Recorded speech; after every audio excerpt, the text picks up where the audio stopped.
All right. Thank you so much for tuning in to Believe Radio with this, which is a 24-hour gospel music station. Today on the Eyes of the Conscience Soul that comes to you every Saturday from 2 p.m. to 3 p.m. We bring to you the Cafe Le Bleu Lounge where there are 15 to 45-minute segments called The Corner. Each corner has a blueprint that is unique of its own. So we always ask you to relax and hear our fireside chats and be inspired by affirmations and inspirational messages. On the first part of the corner could be the artist talk, which is today. And we showcase musicians, poets, singers, dancers, film producers, authors, comedians, gospel and R&B rappers from around the Bay Area to across the globe. They will share their creative process and their lived experience. The second part of the corner could be Why I Dream. We highlight and honor the inventions and creative work of today's brilliant mind, along with the geniuses from our past. We are preserving African American history and our culture in order to keep our legacy alive. The other part of the corner could be She Who Believes Takes Off the Mask. This is where you will hear from individuals sharing their personal testimonies to what the Lord has done and is doing in their lives, which are inspirational messages. Also, we are highlighting Golden Lights affirmations to impart healing medicine in the souls of the brilliant minds of today. Every second Saturday of the month is the Medicine Hour with my co host, Mr. George Pearson, founder and producer of Education is the Best Medicine. This is where we believe building a better tomorrow starts with us. Topics we cover: health issues and concerns, healthy eating habits, education, financing, and politics in the African American community. We believe taking care of our temple, mind, and spirit is essential to having mental wellness, healthy eating habits, most importantly, and in knowing that healthy thinking leads to a healthy way of living. Every third Saturday of the month, we have the Education is the Best Medicine. The founder and producer, Mr. George Pearson. This is Education is the Best Medicine is a 501c3 nonprofit charitable organization which is community based, health education, advocacy based, and resource based organization that uses public media, resources, radio, newspaper, and church community based health fairs to provide health information and education. Every fourth Saturday of the month is the Lights Out Straight Talk Youth and Young Adult Radio Show. And the co hosts are the Doc, the Prince of Hearts, and the Voice. This is where we have individuals come in, young folks, young adults, talk about their vision and the things that they're doing in their community, uplifting them on that day. And every fifth Saturday of the month, which is a new show, and it is called Voices That Care. We talk about reentry and uplifting mental wellness. Wow, it's a lot to say, but we have to advertise. We have to share what we're doing. We have to let folks know that. So today we have in the studios, I am blessed to be across the table from a young man, my co host, in honor of him today. Mr. Rose is not here, but however, he brought in a friend that is going to share with us today about the work that he's doing in his personal life and in his community and around the world, because this is what you do. You know, you're highlighting that. But today, you have tapped into the Cafe Le Bleu Lounge on the corner, town business, highlighting hood scholars. The hot topic for today is I am the future. First of all, we want to uplift the Cesar Chavez, his birthday, you know, just saying in honor of the work and the movement, civil rights movement, and the labor movement that he was the organizer of. And I'm grateful to our ancestors and the work that they've done in our community. And it's our turn. It's our time. Absolutely. We've been chosen, is what I believe. So, with that, Mr. Jalen, I'm gonna let you introduce yourself and your AKA and all that good stuff. But again, I'm just floored and grateful to have you in here with me today. I work for you guys, the young adults. I work for y'all. You guys are what feeds me. You're my medicine. So today, thank you. And in honor of that, we have Mr. Jalen Kennedy. Well, first off, I'm grateful to be on the show as well. Yeah. Grateful for this opportunity to just talk and speak my mind. Mm-hmm. But I'm Jalen Kennedy, aka JTK, the Early Rebel. Hey. And I'm a young artist, young man from Oakland, California. Mm-hmm. Just doing my thing. That's right. Tell me a little bit about your family. And you got to say, hey, fam, and your cousins and mom, dad, grandma, whomever, cousins and everybody. You have to, we always honor our people because over the shoulders, good, bad, ugly, challenging. Our families going to be families, but we stand on their shoulders too. Absolutely. Yeah. My people. Your people. Yeah. Where do I start? Hey, just share their names. Just put them on out there. Yeah, well, just highlight them. I'm gonna start with my mother, Lenina Kennedy. Okay, Miss Kennedy, hi. My father, Terrence Kennedy. Mr. Terrence, hello. My brother, Kennedy. Mr. Jelani Kennedy, hello. Yeah, I stay with all them to this day. That's really where I get everything from. Right. The good, the bad, and the ugly. Accept it all. Accept it all. But I also want to give a shout out, to my grandmother. Yes. My great grandma. Great grandma. Yeah. We can't forget them. Look, them shoulders we on now. Yeah, Rosemary Slater. Okay. Definitely one of the super women in my life. All right. For sure. My auntie as well, Christina Slater. Those two, I don't know like what I would be if I didn't have them in my life for sure, because they've always like been there when I've needed, just any basic assistance, just nurturing, yes. They taught me how to grow, just how to be a person, because it's beyond, just material things. It's a lot of things they plant in you that you just can't buy, so I'm grateful to have them in my life. Good y'all. Come on, give it to me. That's right. Yeah, my mom and dad, they did, what they needed to do, right. to raise a person in Oakland, California for sure, and just kept my mind straight, kept me all together. Like I never ventured off and wanted to do things that, wasn't in my character. That's so right. I have them to thank for that, for That's sure. Right. That's right. So. Well, I to you family, we just want to say thank you again.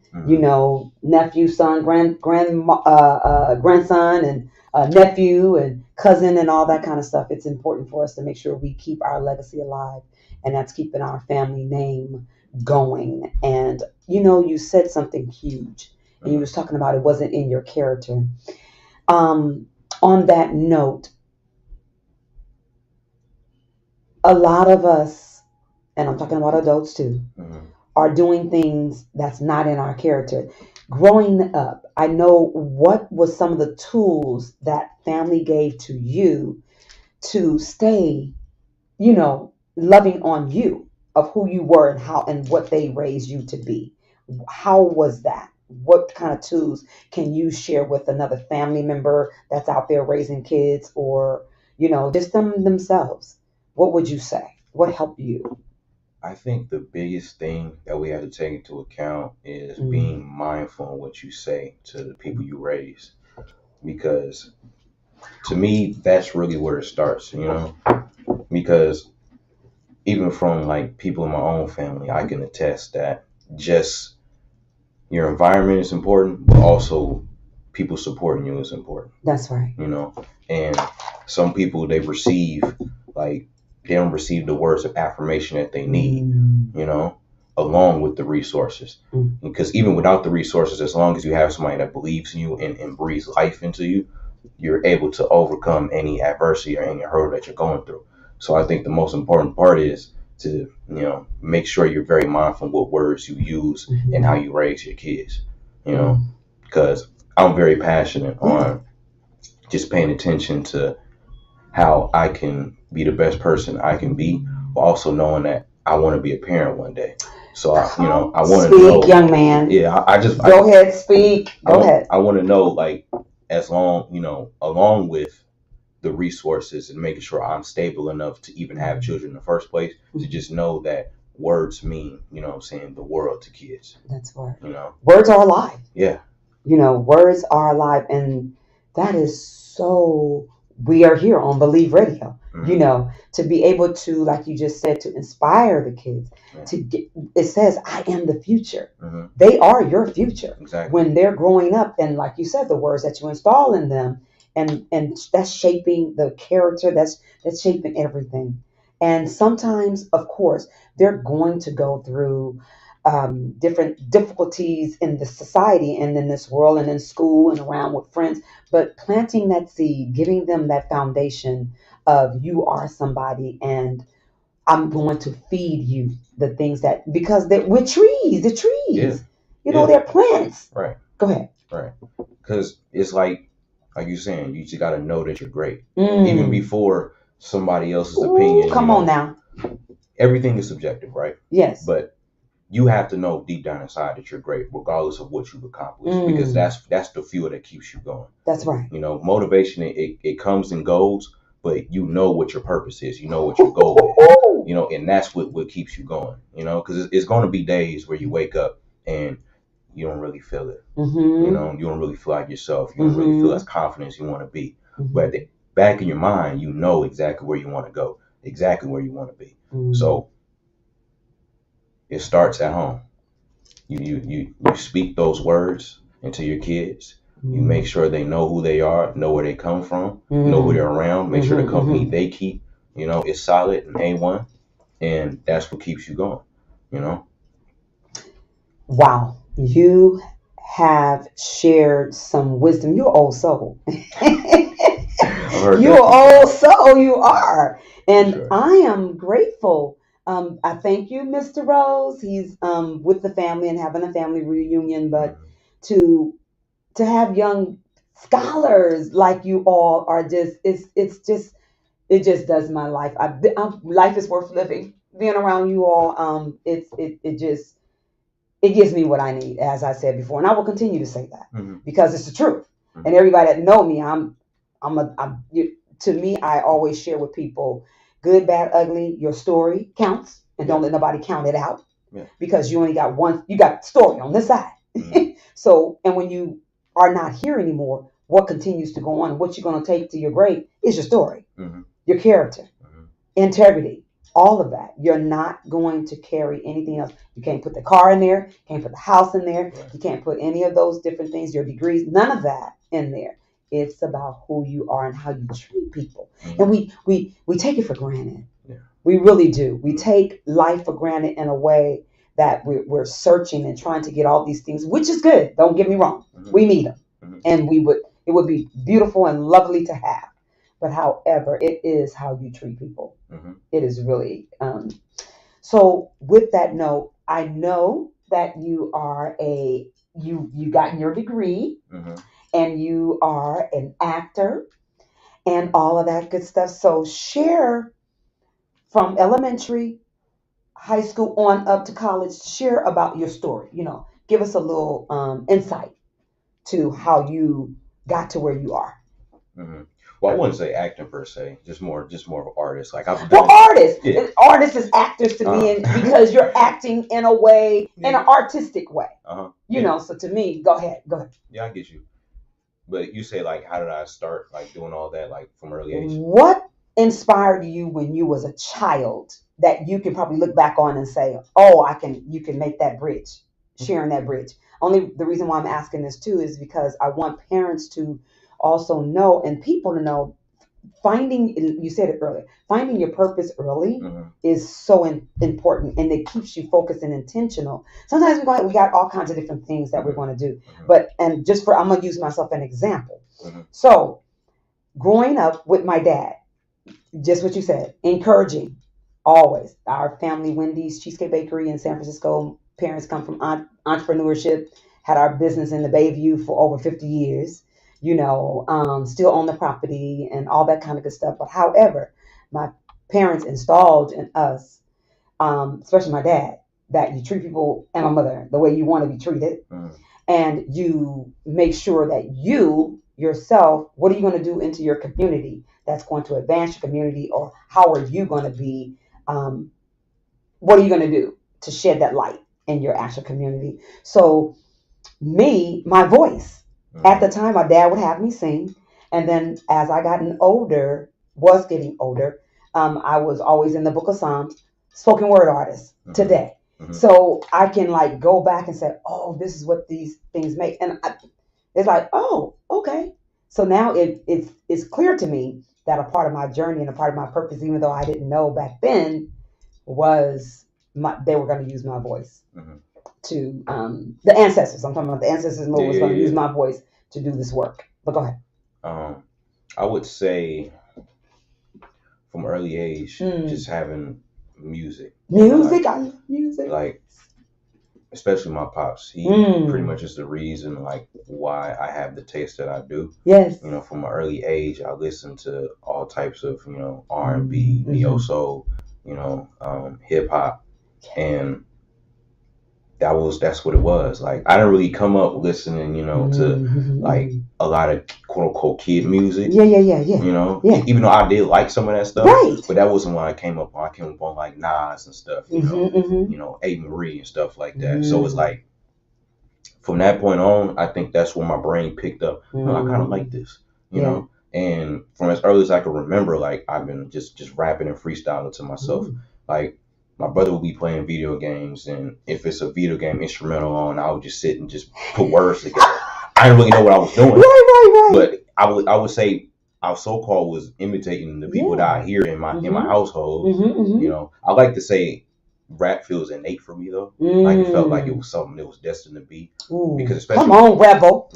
Come on, because especially on my pop side, they're very musically inclined.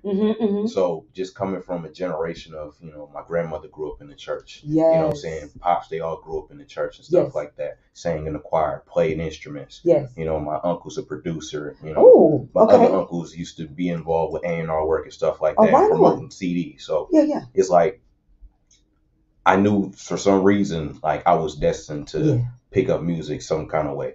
So just coming up, listening to that music, freestyling with my brother, playing video games and stuff like that, it just became like an habit, and I fell in love with it very early. And from that point on, I just knew that that's what I wanted to do for sure, and that's what shaped me. That's definitely. Right. So family out there, what we're trying to encourage you today on I Am the Future. Your children, your family are the future.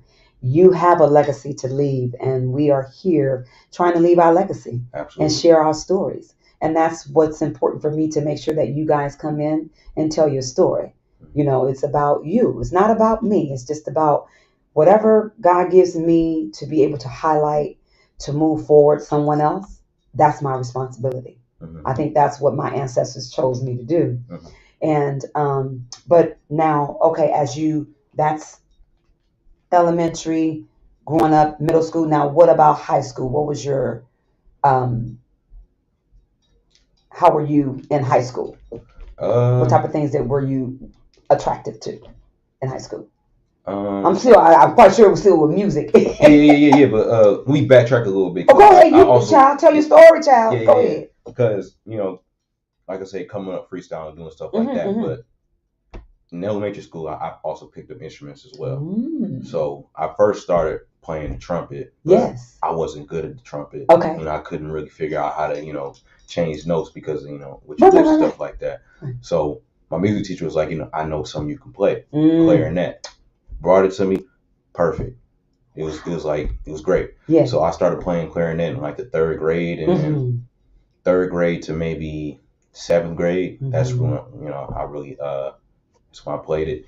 And I was in first chair in sixth grade, so I was playing all the high notes. All the you know, see, you taught me something. I didn't even know there was chairs. It's the part. So now I know why they had that. So first chair is where you pretty much play all the difficult stages and stuff like that. You play mainly the higher octave and stuff like that, and then second chair, third chair, it just goes down pretty much. So depending on your skill level is where you get put. So I was definitely one of 4 people playing first year in 6th grade. Yeah, so played the clarinet.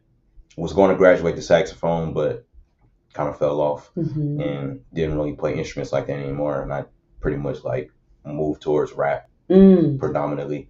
And in high school, I played sports. Like I played basketball. Okay. What school? Skyline. Skyline. Okay.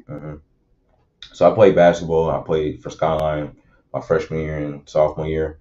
Then I didn't play my junior or senior year, but always still had music. I started taking it serious probably around that time. Like I really started writing raps. I would say. You got something for us today too? if you can pull something, I'm just saying, you know, if you later, not right now. Well, of course, I always have, you know, stuff in my mind, but that's right. Yeah, I started really writing when I was in high school because before it was just all freestyling. I would just be around, like in the house, rapping to myself, in public, just rapping to myself.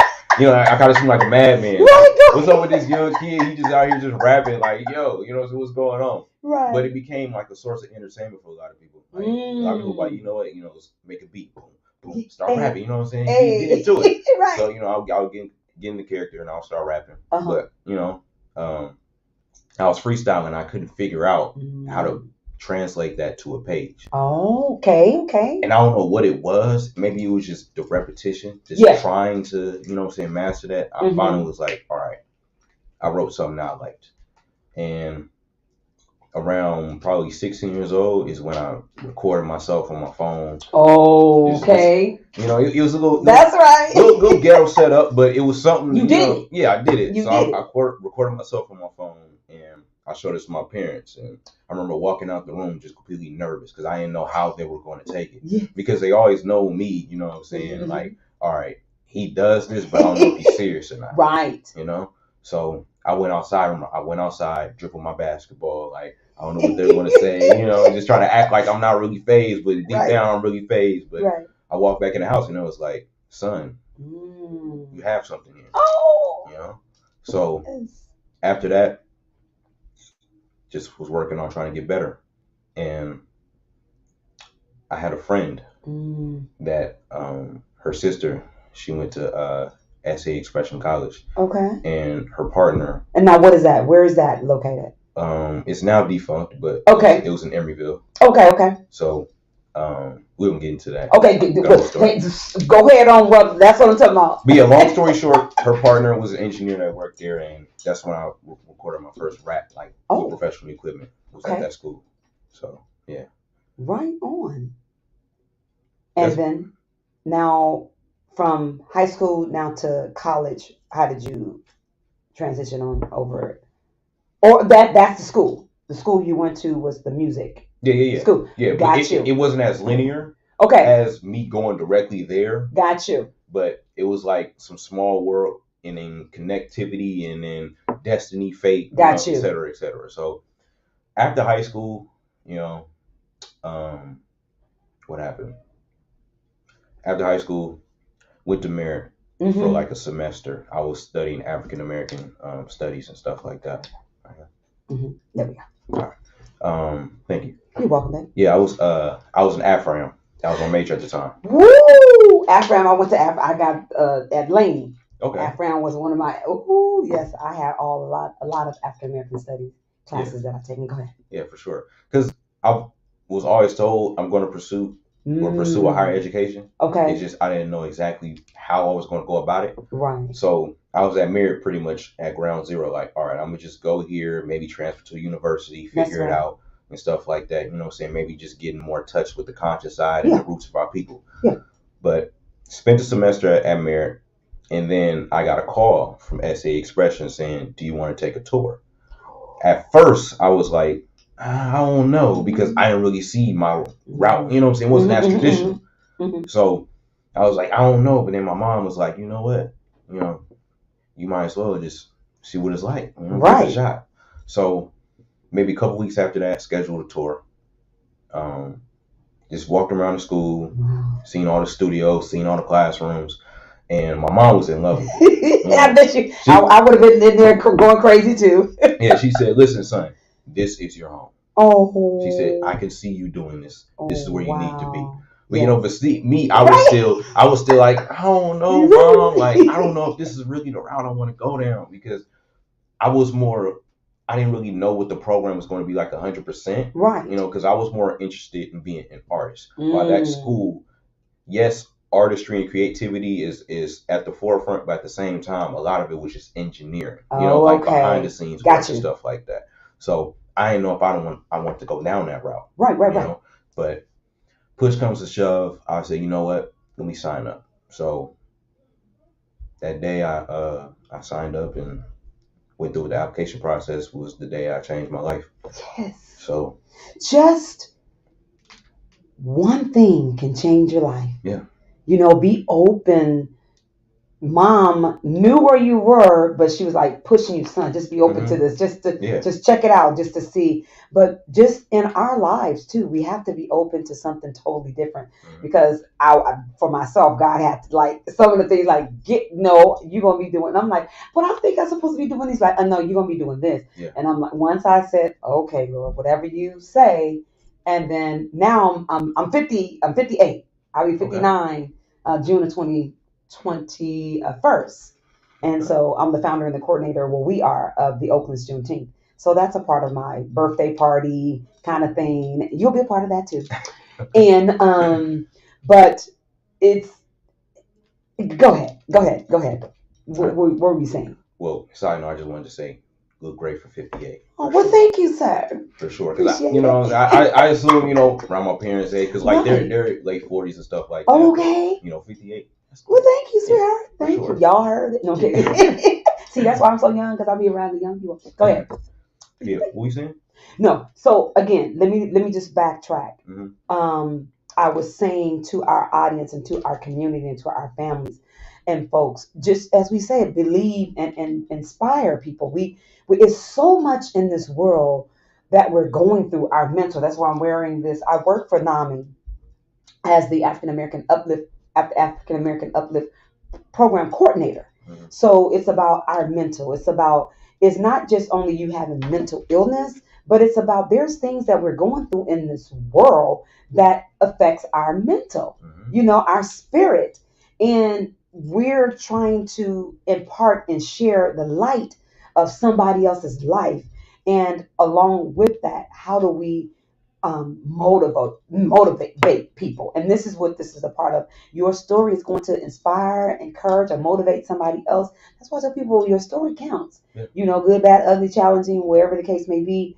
But with that, I lost my train of thought. But look, is that no, I'm kidding.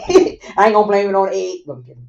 But yeah. So it's so important to believe. It's so important for your mom to have said, this is where you need to be, baby. Yeah.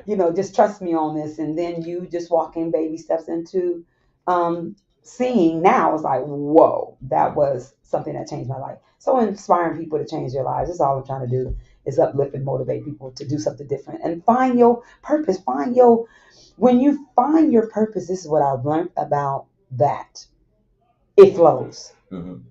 It's you're comfortable. This is your home. You then are able to move in this world in a total different manner. Right. What do you think about that?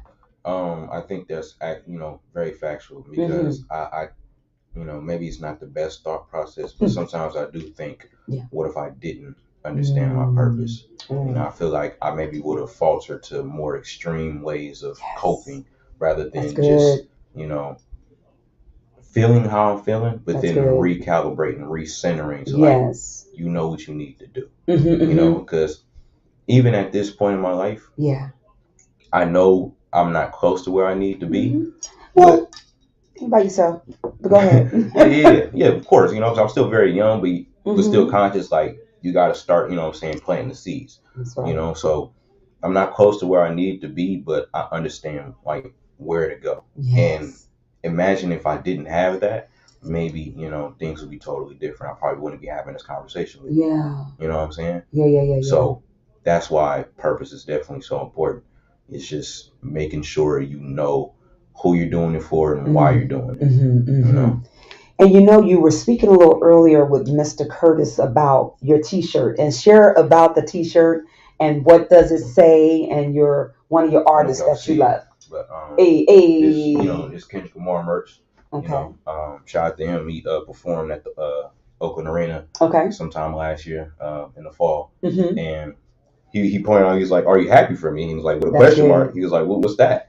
And like, I was slow to answer, but I was like, "That's my shirt." But pretty much it's a question he asked on one of his songs, and from what I can take, my interpretation of it is like, throughout all of this, are you really happy for what I've done and who I am as a person? Because I'm expressing all my imperfections and things that you may not agree with and may not accept. So when everything falls down, were you truly grateful for, you know what I'm saying, the things that I provided? Because I'm just a human too. Right. You know, I think it's just challenging, like, the thought of celebrity, because a lot of people are just idolized. Like that. The thought of celebrity. Yeah. Okay, go ahead. Yes, those folks are idolized. You know, they're put on pedestals. Mm-hmm. You know, and I think he's bringing you back to a human element. Ooh. It's like, really think about it. Before you're parading and championing my name, would you appreciate it if I told you the things that I went through that you may not agree with, that may not agree with the moral compass I preach in my music? Right. You know? Right. Because this is a young man that was institutionalized, you know, in the hood, but he was doing the best to stay away from those politics. Right. You know, because he kept his mind, you know what I'm saying, up here. He kept his head on his shoulders. But he still was a victim to a lot of, you know, gang violence and the destitute neighborhoods, you know, of Compton, California. So he's elevated, he's transcended, but at the same time, those issues that in childhood were still carried into his adult life, and it manifested in ways that were destructive to himself and to his family, and potentially to the people that looks up to him. So yeah, he's pretty much denouncing, you know, that's good. I'm not your savior. I'm just another human, just like you. Woo! You know, that's what I can take from it. Oh, well, thank you. And you know, it's so important. Environment. Raising in the environment. You know, we blame people on a whole lot of different things, but parts of it is generational curses. Right.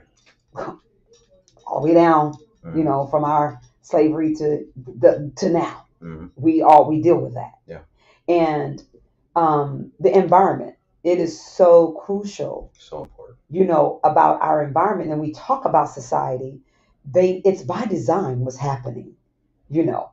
But for us that's why it's so important to take our youth away, take them out of the environment that they're in, and expose them to something totally different. And it's like they can see themselves. Yeah. And I tell people this all the time in my workshops and the different things that I do.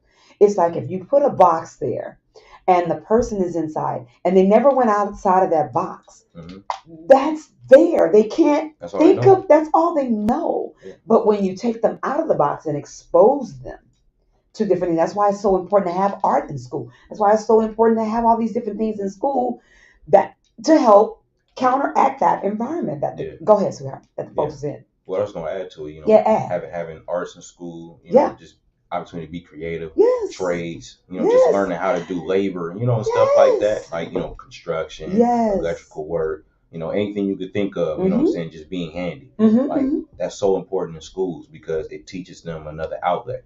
It's like they could probably discover a skill they never thought they could have. That's right. You know? That's you know what I'm saying? Like, he can think, okay, I come up in a place where entertainers, you know what I'm saying, are seemingly the only way out. Yes. But let me find out I know how to work with this hammer. You know what I'm saying? That's right. Let me find out, you know what I'm saying, I can spit this knowledge. Come on, hood scholars, spit the knowledge. You that's know what right. I'm saying? Let me find out I can make something else work. And that's just so important. You know?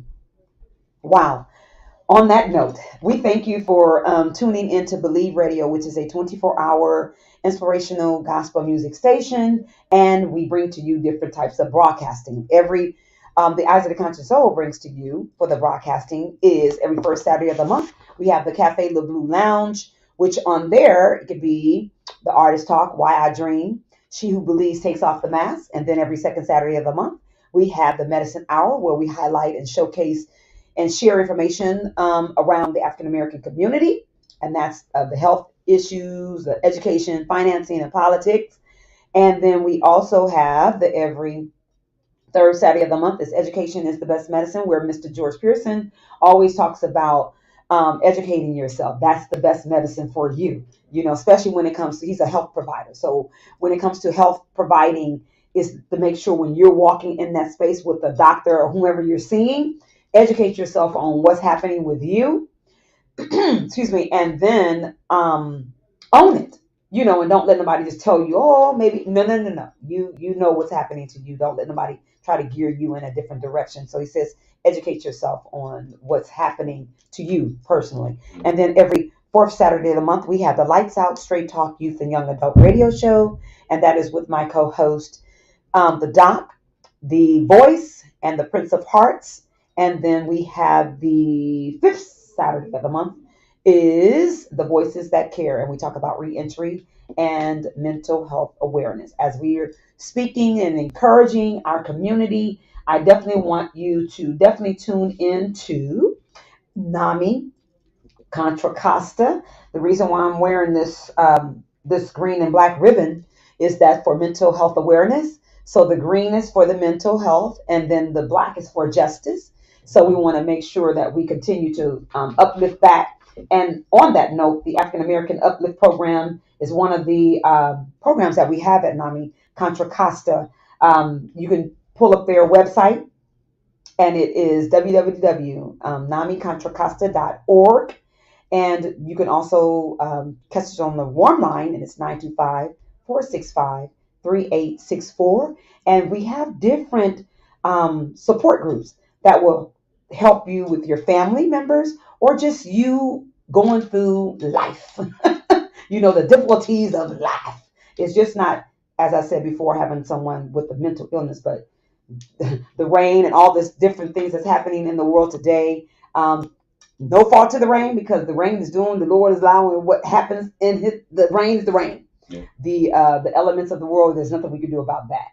But what we can do about it is the global warming. We have to pay attention to what's happening in our society, because all these emissions and all these different things, we got to be careful of what we do and how we feed this earth. But with that, NAMI Contra Costa provides culturally sensitive, non-clinical crisis counselors for African American by African Americans. Our crisis counselors are made up of African American lived experience as peers and family members with specific subject matter expertise.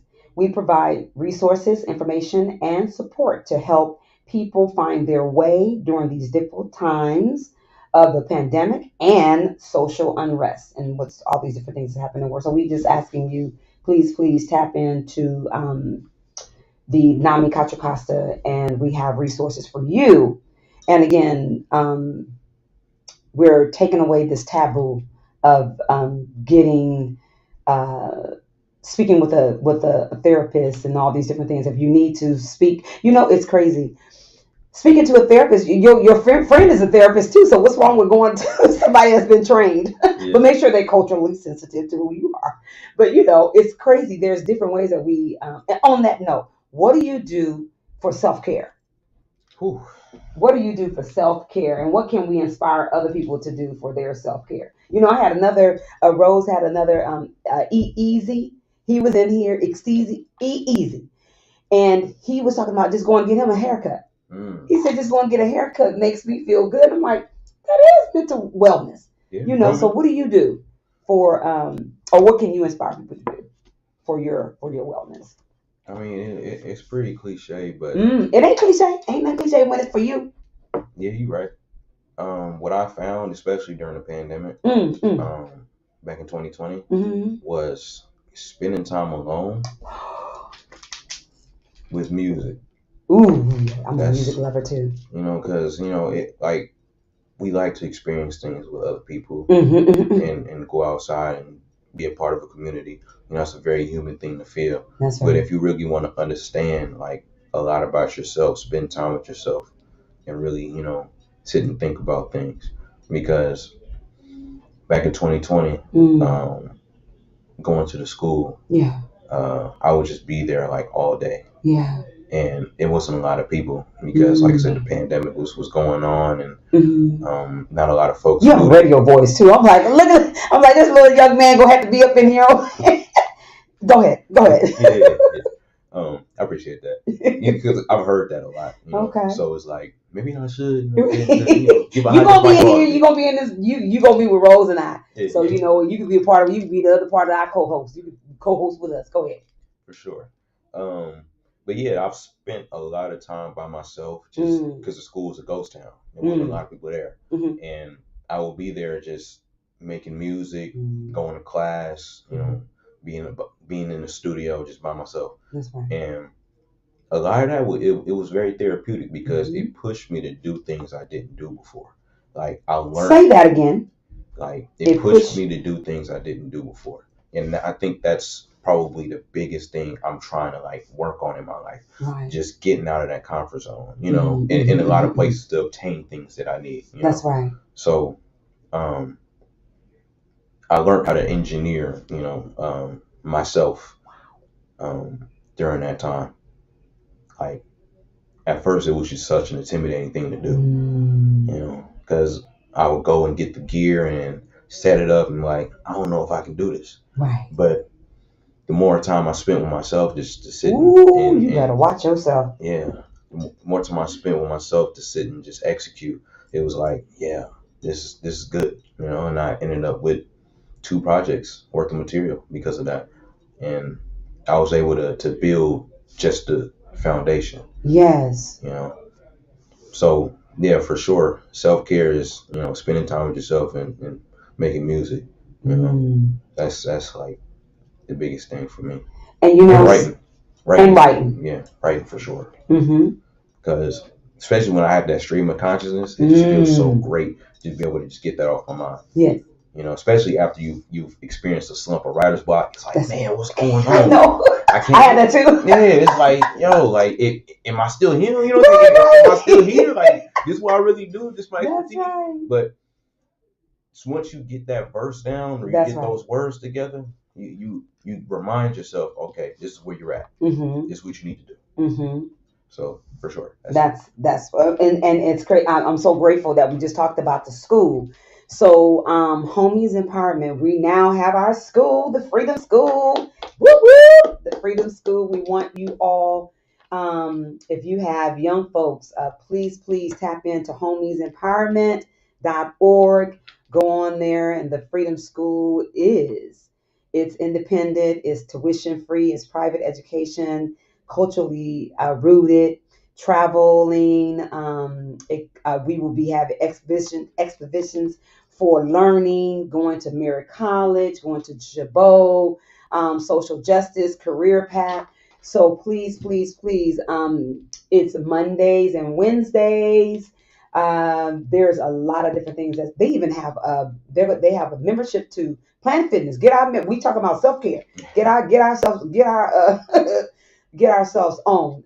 But Chabot is going to be. It's the Chabot Space and Science Center, Merritt College, and 30 students. You come on, people.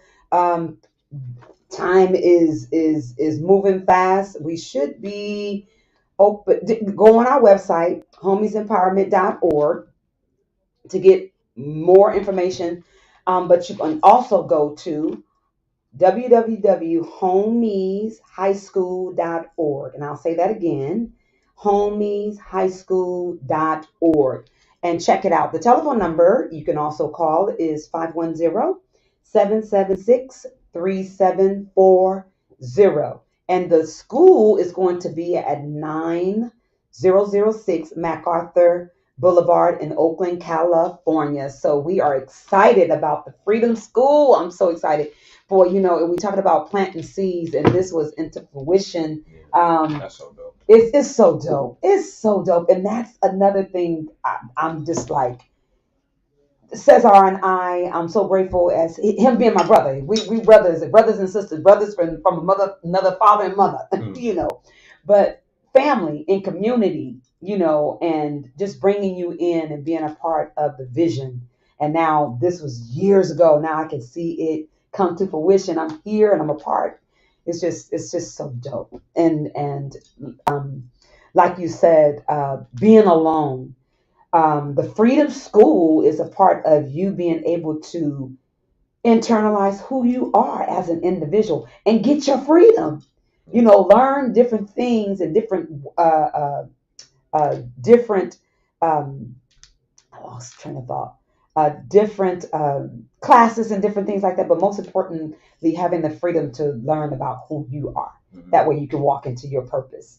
And I'm stoked. I'm excited about that. But with that, you do have a piece or pieces you would like to share, or you want to freestyle. Whatever you prefer to do. I'm gonna do a piece I call "Black is Beautiful." Black is Beautiful. Go ahead. It's a song. Okay. Here's a little backstory. Like, I wrote "Black is Beautiful" just one time sitting in class. Yes. We're doing a lecture. Maybe I should have been paying attention. But at the same time, I don't know. I felt inspired to write it because it highlights how our people overcome. Ooh, but also, I love it. But it also, on the flip side, it highlights how outsiders try to take from our culture and highlight the negative representation of what it means. So I told you it was old, so go ahead. So it's a double entendre. Black is beautiful, black skin, black culture is beautiful. But and I'm a black woman. I'm beautiful. My dad had that said loud when black and I'm proud. I had that all in my house. Go ahead. Yeah, but the more grim side, the dark side to it is black is beautiful, like death is beautiful. Yeah. Black death is beautiful. So it's like, all right, rebel. What? Say your AKA. What is the name again? JTK, the Early Rebel. JTK, the Early Rebel. Let's go. Yeah. So, all right. They say a wise mind defies age and time and divine. Some mortal bodies are rewarded with shrines. Many cannibals collide, then the lyrics combines. Like blindness and raised eyes, independence will rise. 6 cents paid dues, but ain't changing the rent. It's very likely that they're crushed when all of it's spent. When anxiety will run, but still will overcome, because the creature isn't done until the championship is won. We call it poetry how many defy the odds, even out the situation by making it amistad, au revoir, intrusive thoughts that will linger in the mind, because it's like a tape deck, eventually you'll rewind. They're saying it's a beautiful thing because it's black. We found in hip hop and put it all on the track. Our versatility of language that made it of others lack in terms of understanding, excuse my French, is because we black. Try to assimilate, but it's high state felons. They'll behead them because the power is cherished, an evil type of fetish. Too much relish, they labor harm to the consciousness. Catch up to the times, they envious, state the obvious. The street scholarships, ironically, through the book, got them running marathons on the block before the dogs catch them. Water hose, redlining until they sketch the outline, cover within the lines. Next night, a thief sunshine, plagiarizing bars, rap beef turning into wars. They're propelling show the scars. Another page of us torn. Oh, it's such a beautiful thing. Yeah. They're saying it's a beautiful thing, but our pain is not an everything. Woo! They're saying it's a beautiful thing. So black is beautiful for them, I guess. Yes. Woo! Oh, that is deep. Yes. Yeah, so come on, go ahead. With the first line, they say a wise mind defies age and time and divine. Some mortal bodies are rewarded with shrines. I'm pretty much speaking about all of our black leaders, MLK, Malcolm X, Fred Hampton. You go down the line. Like, there's such, people that fought for our freedom, but it seems like their only reward was to be, immortalized through death, ironically. Woo! So, these shrines we give to them, because they were wrongfully executed. Yes. So that's pretty much what that first line was saying. And I'm just going through our trials and tribulations, like, despite what we go through, we still get to overcome and rise.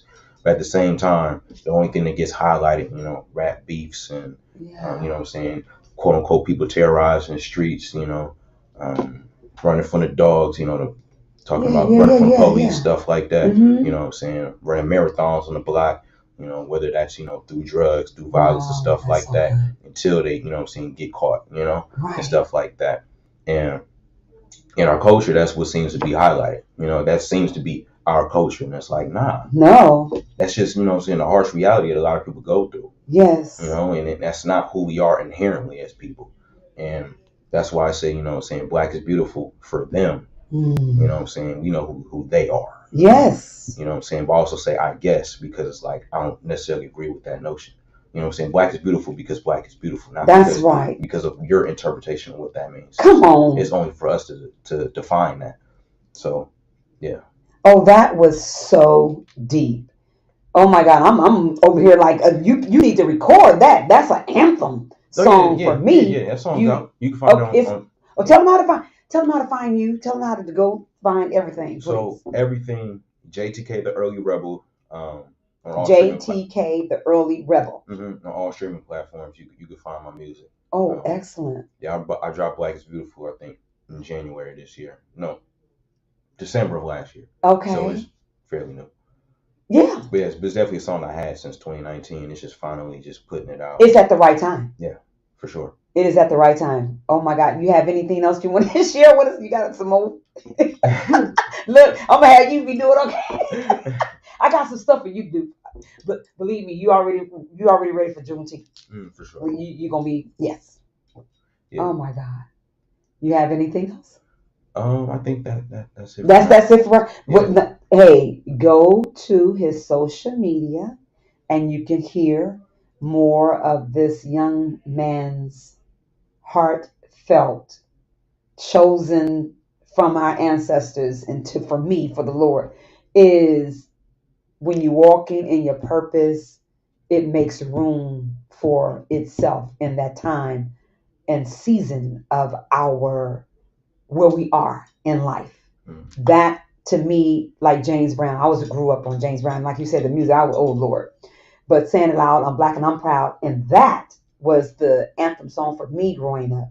But for you all now, piggybacking off of that, it brings me to another enlightenment to that we sing today is about I am the future. That was sharing you as the future of what's happening, what's going on now. Yeah. You know, and making it relevant to, because we hear some people saying, oh, back then, it was back then. No, it's still happening today. Absolutely. But in a different fashion. Yeah. Yeah.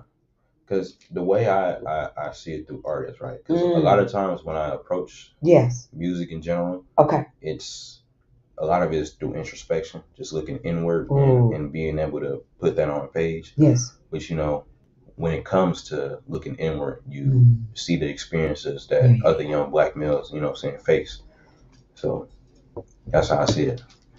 So, and I'm so glad you said that. So with saying that, what would you say to and I've asked this question before, to the young men that's like right there on the edge of making a decision or making a choice to how they walk themselves into manhood, and what should they be doing? What should be the focus? You know, how could we empower them? It's like because some people don't know. You know, what's the next step or what should I do? What I know you, and it's so important to be in tune to who you are. Yeah. You know, get in touch with your feelings, get in touch with you as a person, because that's so. And the reason why I can say that is because a lot of people are scared of their own thoughts.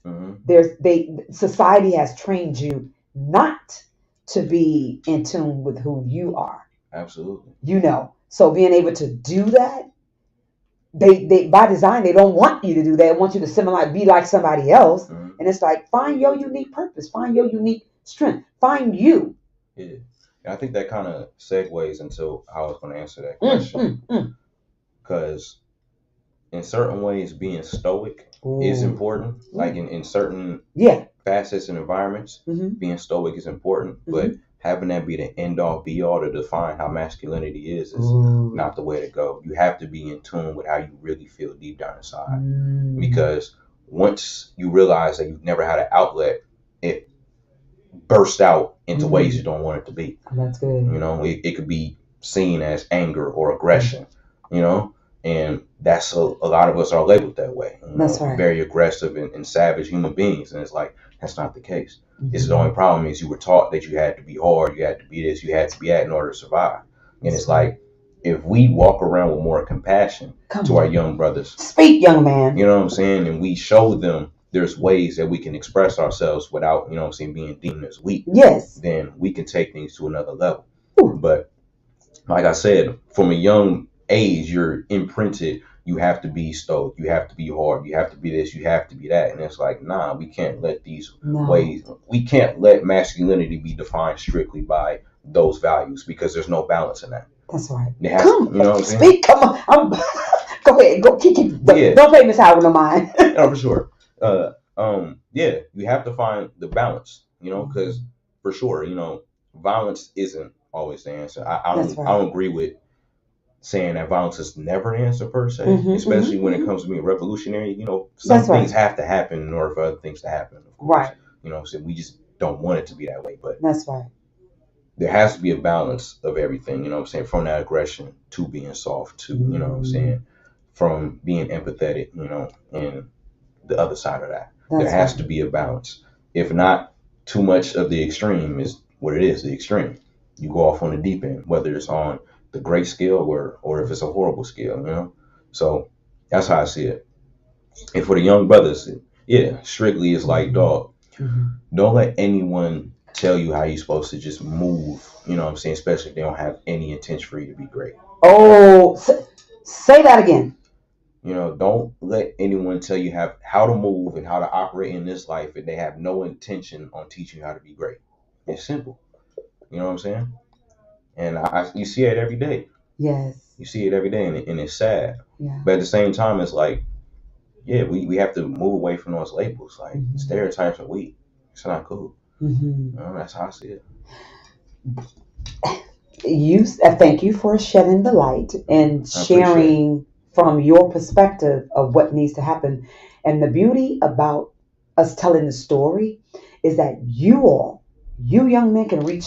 I'm not a man, so and I'm a mother. My son is 32. Is he 32? 30. My daughter's getting ready to be on next Friday. She's going to be 31. My son is 33. He just turned 33 in February. But however, only men can teach men how to be a man. Yeah.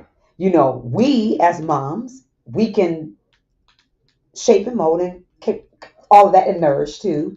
But I didn't teach that just masculinity all the time. I did my part. Yeah, I tried as much as I could. But he had his dad too that raised him.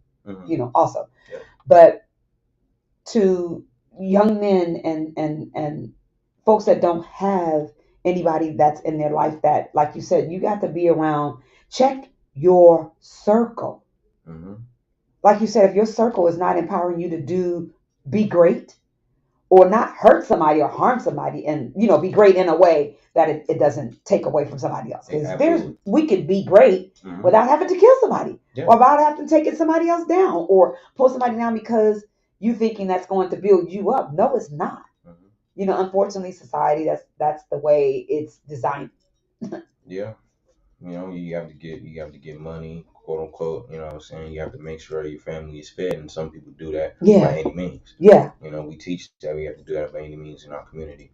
And it's just unfair because that means somebody's losing. Somebody's losing. Yeah. That game we'll never win. Yeah. Because somebody's losing.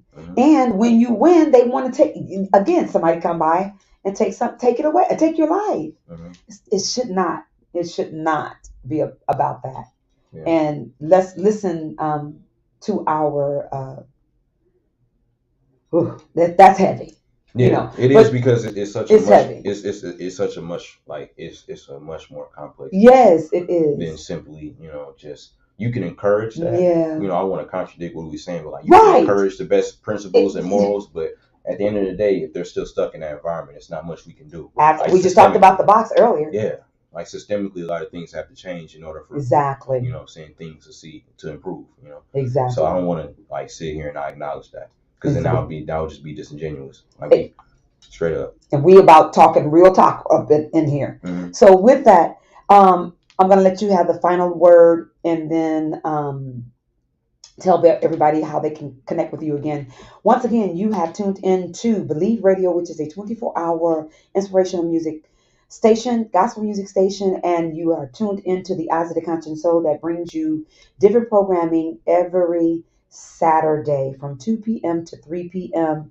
And today we are highlighting the town business, hood scholars, and in in the absence of my co-host, Mr. Rose, I want to say we love you, appreciate you. But today's hot topic is about I am the future, and we have Mr. Jalen Kennedy in here representing family, his community. What would be your legacy? What would you like to leave?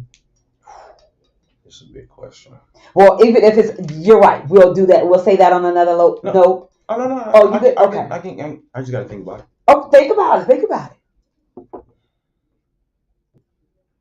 Because I don't want it to be anything right selfish. I just want people to know that I did the best I can. Oh. You know, that like I just want to like have a positive imprint. You know what I'm saying? Yes. On people. Like it don't gotta be I was the richest. You know what I'm saying? I was the. You know, I don't have to be over the top. I just want to know that what I did, it was great. You know, it's respected. You know, Ooh. That's it. And that was sewn into the moral fabric of this world. That's, oh my God. Okay. So we definitely will have you back in again. Miss B, aka Sister B Mellow, is again grateful and thankful to have you in this space with me to share in this time because you are the future. And on that note, again, let the folks know how they can reach you. So yeah, mainly, if you really want to like consume my content, it was much appreciated. But you can find me on Instagram at Early Rebel, EARLYREBEL. Simple, Early Rebel. One word, no spaces, nothing like that. That's where you catch everything. All right, you heard it live here on the Cafe Le Blue Lounge, the corner town business, highlighting hood scholars. Good night.